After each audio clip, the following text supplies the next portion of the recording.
La tombe, il n'y a rien dedans. Toi et ton tissu blanc. Et la seule chose qui va te suivre, ce sont quoi? Tes actions. Pourquoi les actions? Pourquoi les actions? Car lorsque on va te mettre dans ta tombe et qu'on va t'enterrer, c'est là que va commencer la vraie vie. C'est là que va commencer l'interrogatoire. Et c'est là que vont venir deux créatures d'Allah, Munkar et Nakir. Ce sont deux anges qu'Allah a créés d'une apparence terrifiante. Leur voix est comme le tonnerre et leurs yeux sont comme les éclairs. Et lorsque ces deux anges vont venir à toi, ils vont te poser seulement 3 questions. Ils vont te poser 3 questions. Man Rabbuk? Qui est ton Seigneur? Ma dinuk? Quelle est ta religion? Wa man rasouluk? Et qui est ton messager? Et le prophète alayhi salatu wassalam a dit, dans cette situation, il y aura 2 catégories de personnes. Quant au croyant, il a dit le croyant, il n'a pas dit le musulman.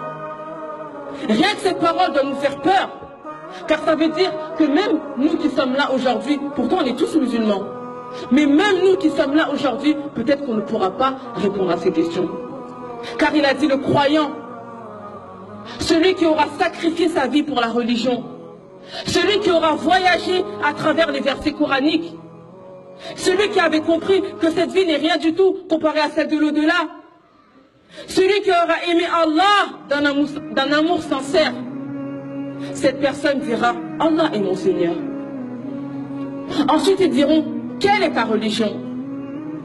Et là il a dit celui qui suivait l'islam, celui qui priait à l'heure, celui qui aimait Allah subhanahu wa ta'ala, celui qui n'avait pas honte de montrer sa religion, qui n'avait pas honte de se dire musulman, qui n'avait pas honte de montrer sa religion. Il dira ma religion est l'islam. Ensuite ils diront qui est ton messager? Et là le prophète alayhi salatu wassalam, il a dit celui qui suivait la sunna du prophète Mohammed sallallahu alayhi wa sallam. Dès qu'il entendait Qala Rasulullah, le messager d'Allah a dit, il obéissait et mettait en pratique ses paroles. Cette personne dira Mohammed sallallahu alayhi wa sallam est mon messager. Allahu Akbar. Et cette personne-là, elle aura réussi. Cette personne, elle aura réussi. Et il se peut que même moi aujourd'hui je ne puisse pas répondre à ces questions.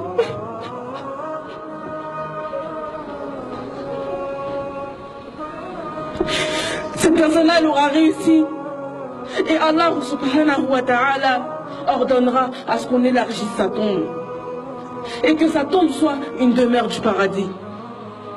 Qu'on lui ouvre une porte du paradis. Et à ce moment-là, il sentira l'odeur du paradis. Et cette personne-là, elle aura gagné. Mais le prophète alayhi salatu wassalam,